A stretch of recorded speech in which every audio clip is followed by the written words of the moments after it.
Welcome to the Temple of Limitless Light. Please subscribe to our playlist. And if you like, you can join us on Facebook so you'll have notifications of all our rituals. These are recorded live with, where you can't see everybody that's involved, but we have a temple group that we do these workings with. And if you join Facebook, you can ask questions and join in the fun and have these discussions. Tonight, we are continuing our pathworking, going from the Sephirah Yesod to Tiprith along the path of Temperance. Very exciting because these are the paths that lead to the experience of Tiprith, where you first encounter your holy guardian angel.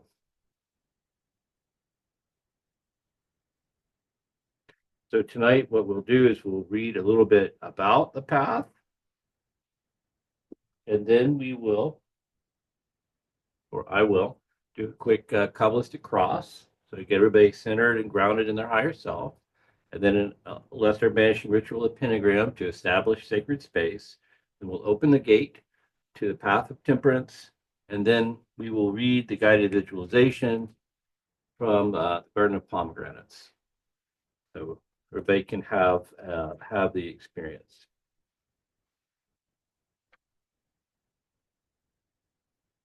To begin reading, or you want me to read? I'll do the first paragraph, and you can do the second paragraph, and then you can do the ritual. Okay.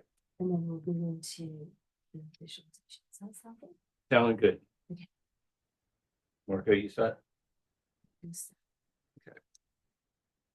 The intelligence of probation or temptation indicates that this is a path where the student must use discrimination and constantly test the veracity of their spiritual beliefs through a process of trial and error, careful measurement, and frequent tests and tribulations.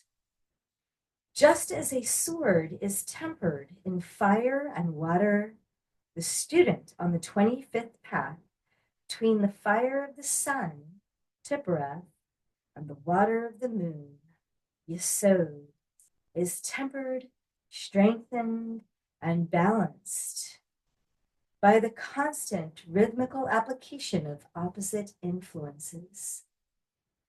By administering temptations or opportunities, the Creator strengthens the soul of the student so that it becomes a fit and resilient vessel for the divine life force.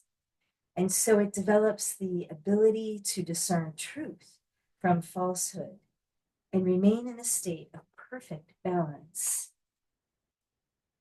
The Hebrew letter Samech means prop or support, which implies divine guidance in the face of temptation. Here, the student's beliefs are confirmed by effort in the overcoming of adversity. On the 25th path, the student who perseveres comes into contact with the higher self and experiences the presence of the divine. When a person truly experiences the energies of this mystical path, bypassing the various temptations that can obstruct growth, the result is an exalted state of consciousness wherein nothing looks exactly like it did before. And then the text from Sefer Yetzirah.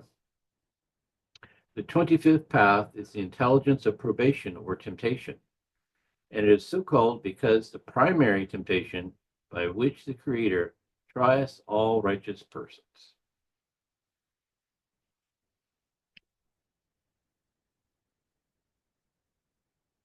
Of temperance. So let's start. I'm going to move the camera up a little bit. Everybody stand.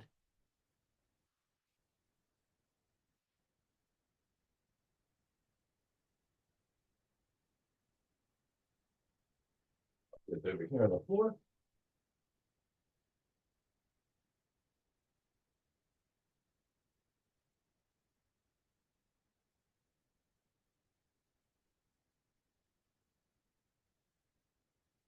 Okay, so we'll start with the Kabbalistic cross so we can connect into our higher self. out, the balance, and then we'll create the safe container with the lesser banishing ritual of pentagram.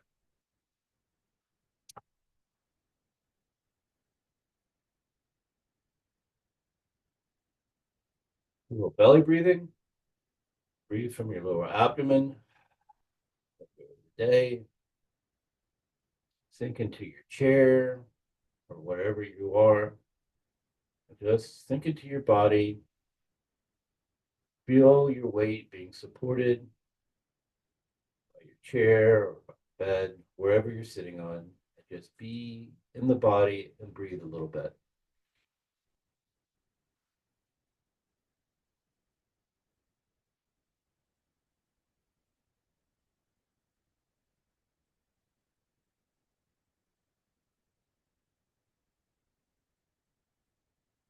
Visualize yourself growing larger and larger. Your head moving up through the roof, through the clouds, into space, into deep space, until the earth is but a small ball beneath your feet. Above your head is a ball of pure brilliance. Reach up, touch the light, bring it down to your forehead, and vibrate.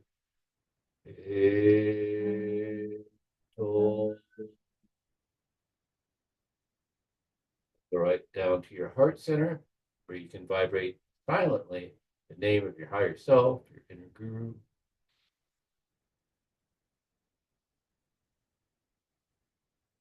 Now bring the light down through the center of your being, past your feet, into the very fiery center of the earth itself. So you're standing in a column of light and vibrate.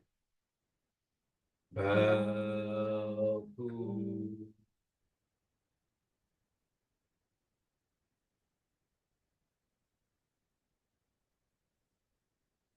bring the light up to your left shoulder.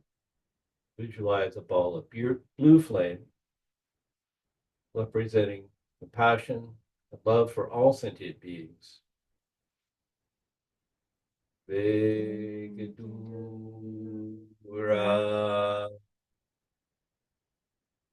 Bring the light across to your right shoulder. Ball of red flame representing your will. Vegadura. Cross your arms.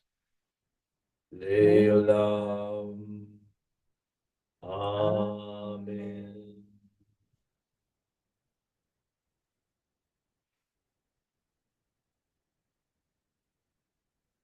The lesser banishing ritual of the pentagram. Start by facing.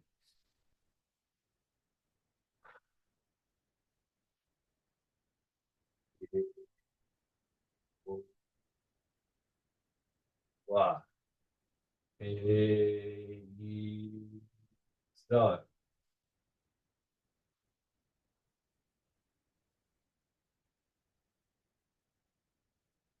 Mind is clear.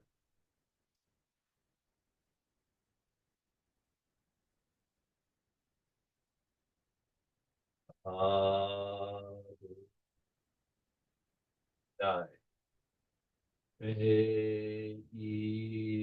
Home. Connection to the source is clear.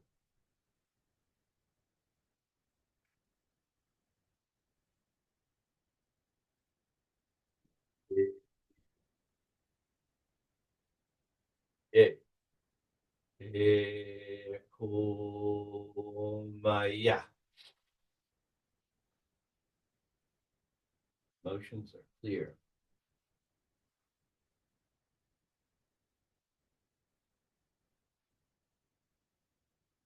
Ageda.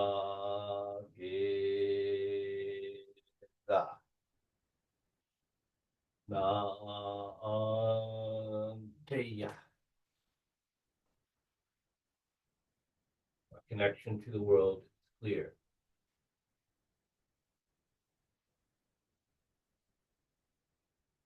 Before me, Raphael. Behind me, Gabriel. At my right hand, Mikael. At My left hand, Uriel.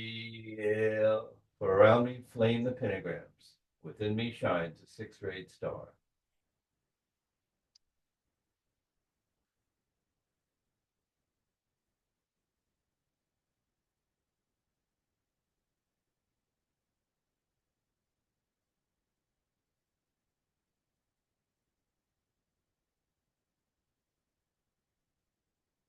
Opening of the gateway. O el vino de nonsa, de a el dastriani odo e eoni, antara camisa la hote bea azonis oda, ore sicle la quanta ostelque, or in oromi eoigo volante al cahelante, do a amaus de yadna. Golote tu mononas, o do al balam, o do wano anim, o do gia. I open the gate of Samak. I open the gate of Temperance.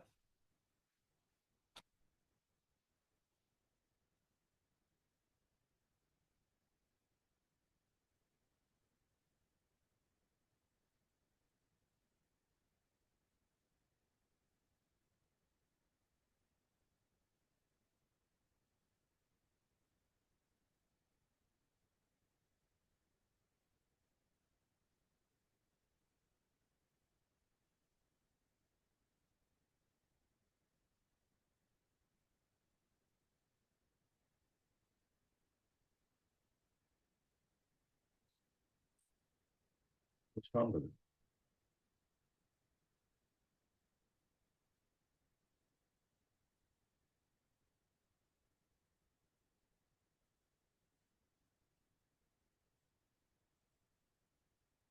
With your eyes closed, you begin to formulate the astral temple of Malkuth as the journey begins. The 10-sided chamber of Malkuth appears as before. Without hesitation, you intone the names of the forces and beings who abide within this temple.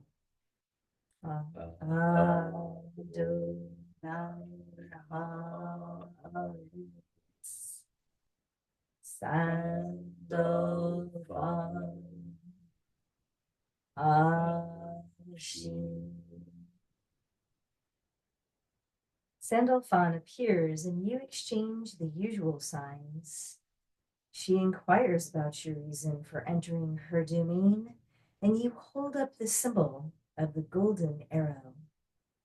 The archangel leads you quickly through the portal of Tau in the east of the temple and up the 32nd path to the ethereal temple of Yesod. Leaving Sandalphon, you enter the astral temple with the projection sign. Once inside, you give the sign of silence. 9 violet walls surround you. On the floor is the figure of the Enneagram, Enneaangle. And in the ceiling above are the phases of the moon. Statues of the 4 cherubim stand guard over the silver altar in the center of the room. You call out the names of the powers and beings who make this temple their home.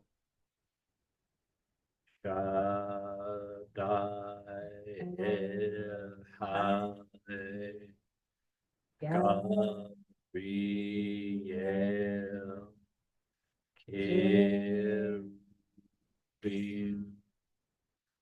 The Archangel Gabriel formulates in the jasmine mist and addresses you. You have entered the realm of Maya and the treasure house of images. By what symbol dost thou enter herein? By the symbol of the arrow, and you hold up the implement. Gabriel leads you to the central altar, where you don the violet astral sandals in preparation for your journey.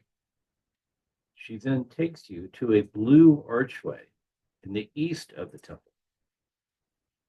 On the keystone of the arch is the letter Samek in brilliant white. Within the archway is a veil on which is depicted the tarot card Temperance.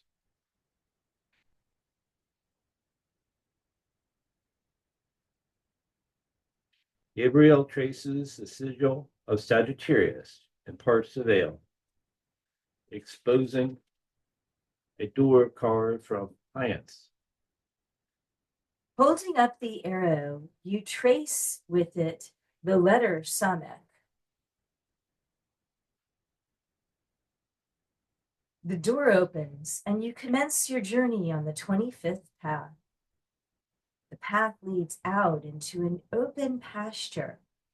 It is nighttime and the path is visible only because of the illumination provided by the full moon above. The stars are also visible as you begin to walk up the path. The voice of Gabrielle echoes within your mind as she leaves you with these final words. Advance by the straight and narrow path of Sagittarius, like the arrow from the center of Kahesh, the bow, and this is the path lies between those of Scorpio, Death, and Capricornus, the devil. So had Jesus to pass through the wilderness, tempted by Satan. Above you is the constellation of Sagittarius, and you're reminded of the story of Chiron, the centaur, half man and half beast. Chiron was slain by Heracles with a poison arrow.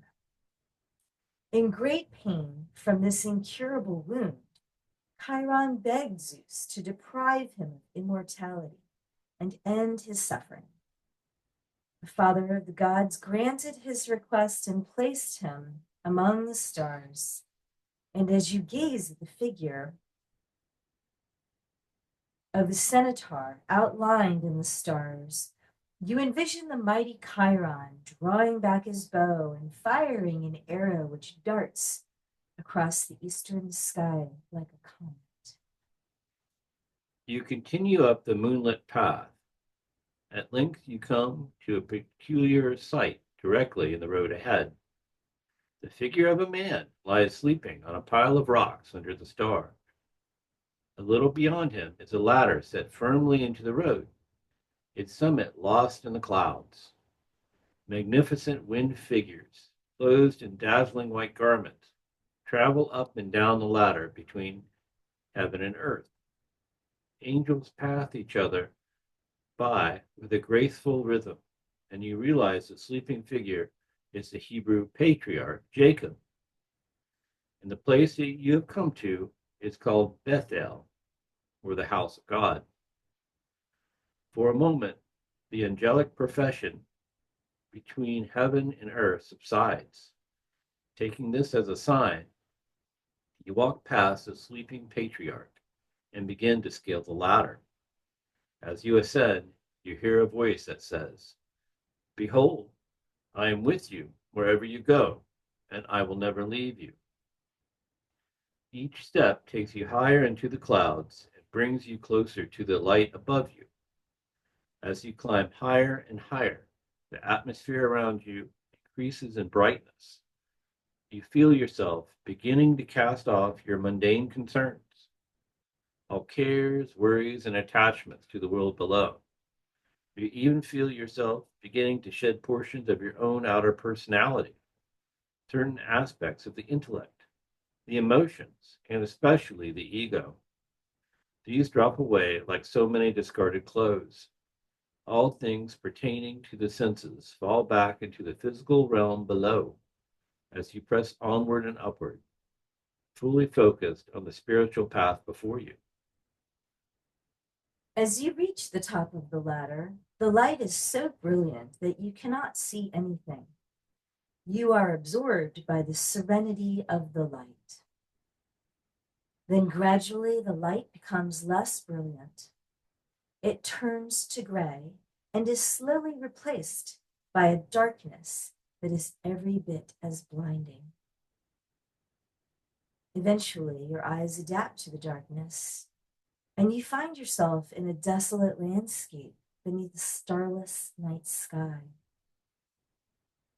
The air of the desert at night is still and cool. Ahead in the distance, you see the light of a campfire against the dark horizon. It draws you toward it like a moth. As you approach, you see a man in his 30s, sitting cross-legged by a campfire in the center of the circle that has been drawn in the sand. The man, dressed in simple robes, has long brown hair and a short beard, but his eyes are what strike you the most. He has the kindest yet saddest eyes you've ever seen. He holds out his hand in a greeting and bids you to enter the circle. You enter the circle. Rising with a bowl of water, the man anoints your head, your hands, and your feet. Except ye born of water and the Spirit, he says, ye cannot enter the kingdom of heaven. You close your eyes for a moment, reveling in the feeling of infinite, unconditional love flowing over you in waves. You open your eyes and you realize that the man before you is Jesus of Nazareth, the one the ancients call Yeshua, the Son of God, and the Christos, the Anointed One. He offers you a seat on a simple rug and returns to his seat on the other side of the fire. Although you didn't notice his aura before, you are now aware of the golden light that surrounds him. Above his head, you notice what seems to be a faint image of a dove. Yeshua explains that he has been sent to this place to be tested by the accuser, Diabolos, the prosecuting angel of God's heavenly court. In preparation for this, he has fasted for a month. His discipline, his focus, and his inner strength have made him ready for this test. As if on cue, the figure of the accuser rises up from the shadows on the outer rim of the circle. You are surprised to see that the prosecuting angel looks exactly like the man seated across from you. They could almost be twins. But the accuser's eyes are less compassionate, and his aura is slightly darker. The accuser speaks to the Son of God. Let us begin, he says. So mote it be, replies the Christos. The accuser walks slowly round the circumference of the circle, testing his strength. With a wave of his arm, the image of a banquet table filled with food appears just beyond the edge of the circle. He turns his attention to Yeshua and speaks with an empathetic voice. I know you're hungry. You fasted for many weeks. You've made your point. Enough is enough. He waves his arm again, and the apparition of the banquet table vanishes. The dark angel picks up a rock and says, if you're really the Son of God, tell this stone to turn itself into bread. Eat, sustain your life. Yeshua answers, it is written that no one lives by bread alone, but by the word of God.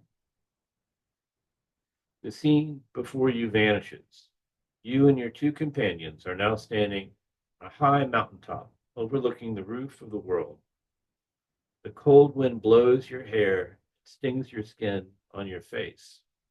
The accuser waves his hand, and all the great cities of the world appear to surround the base of the mountain. The dark angel speaks to the Christos. These earthly kingdoms are mine to give. I will gladly give you all of these and the riches they contain, if you will venerate me. You could use your power and popularity to lead the Jewish nation in a noble rebellion against the Romans.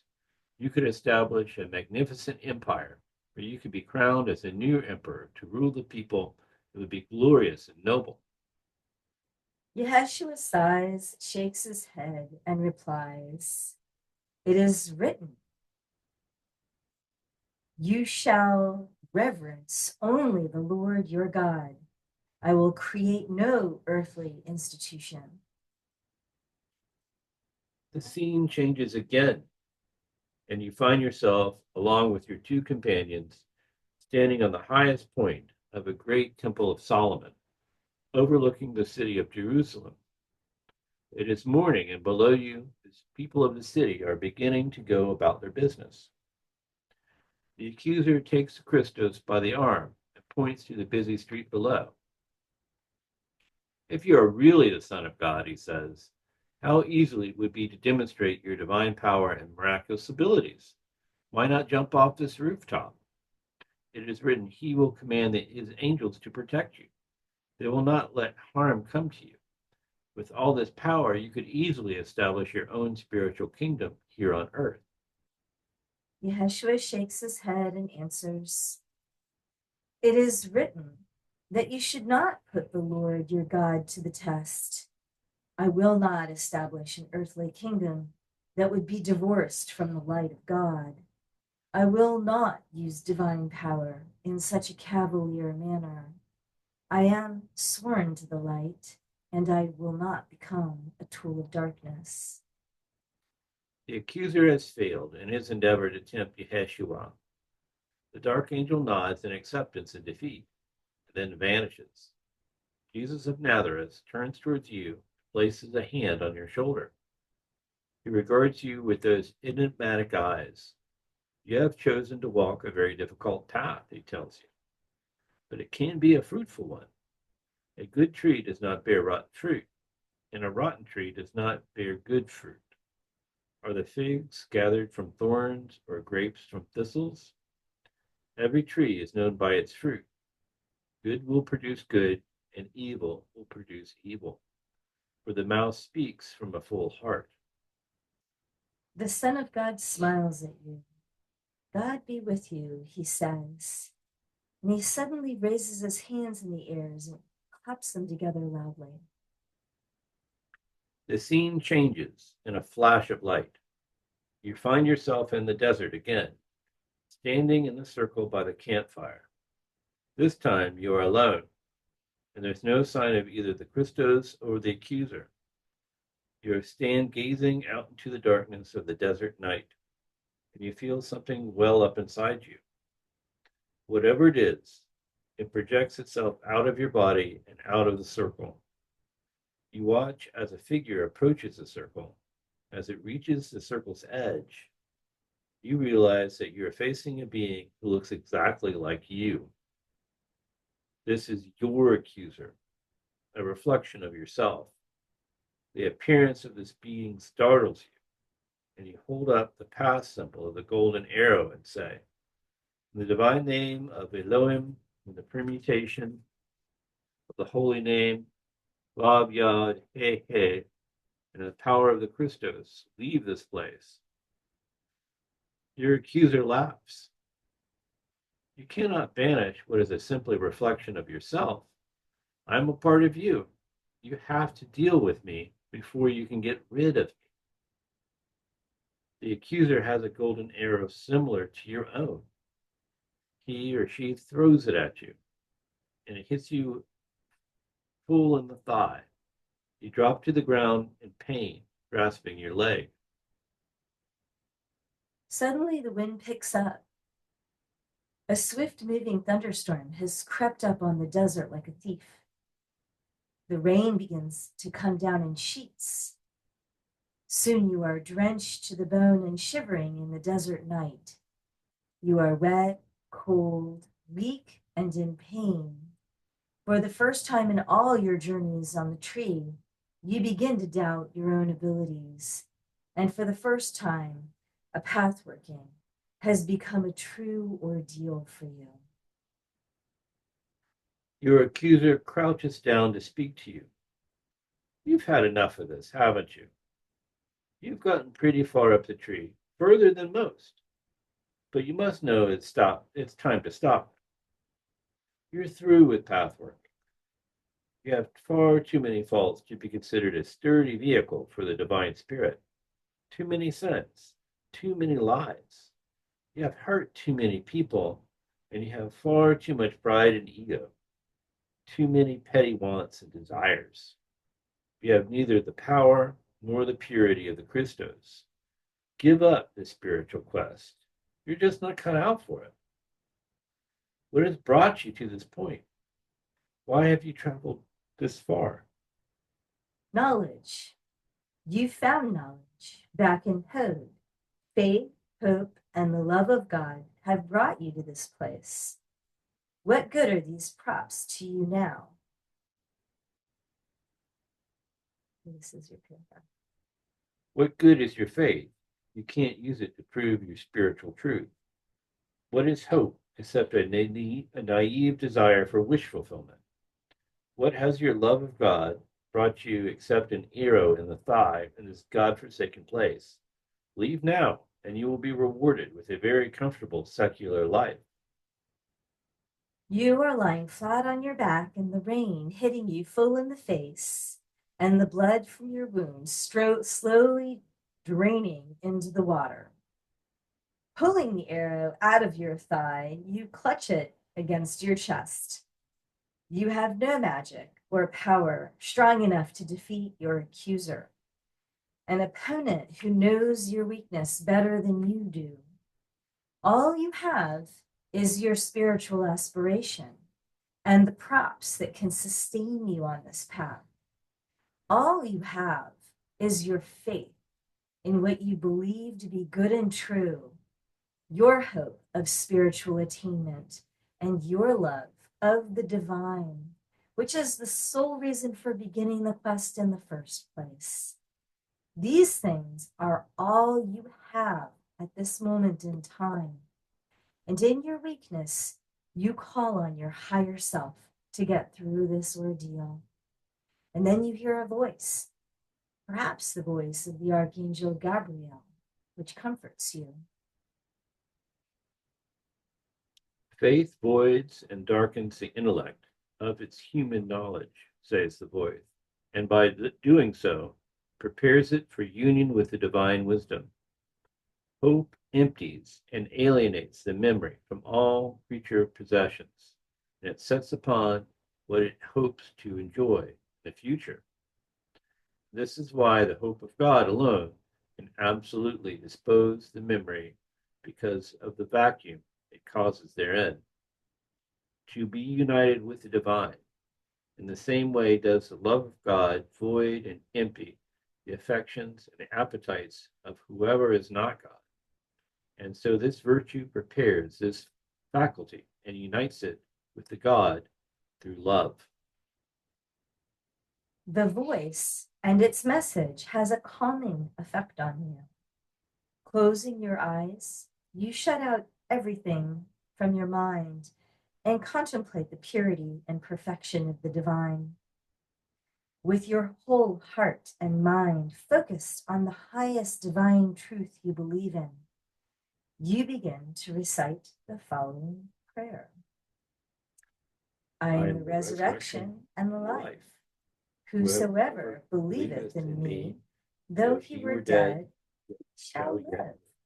And whosoever liveth and believeth in me, the same shall never die. I am the first and I am the last. I am he that liveth and was dead, and behold, I am alive forevermore, and hold the keys of hell and death. For I know that my Redeemer liveth, and that he shall stand at the latter day upon the earth. I am the way, the truth, and the life, and no one cometh unto the Father save by me. I am purified. I have passed through the gates of darkness unto the light. I have fought upon the earth for good, and I have now finished my work. I have entered into the invisible. I am the preparer of the pathway, the rescuer unto the light. I am the reconciler with the ineffable, the dweller of the invisible.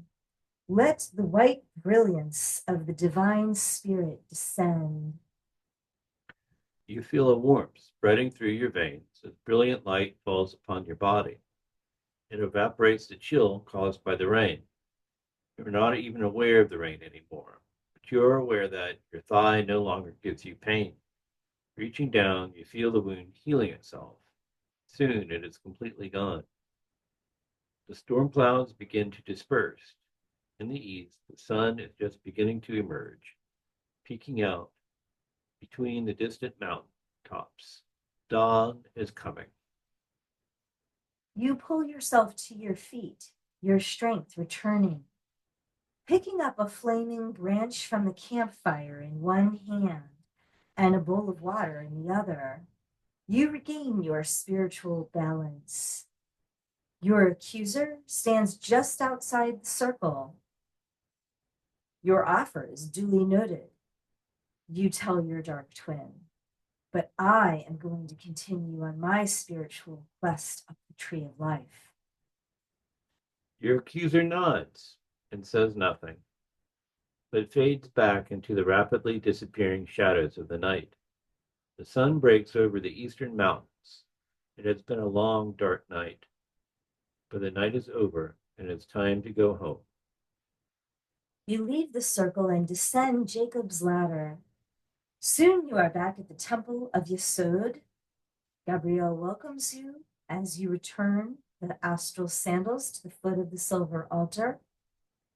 She guides you back to the temple of Malkuth and leaves you with Sandalphon, who closes the portal of Tau behind you. You take a moment to reflect on your experience. Finally, you bid Sandalphon farewell, saluting her with the projection sign. And she answers you with a sign of silence. Eta Malkuth Betula Ura Eolam. Thank you for being here. See you too.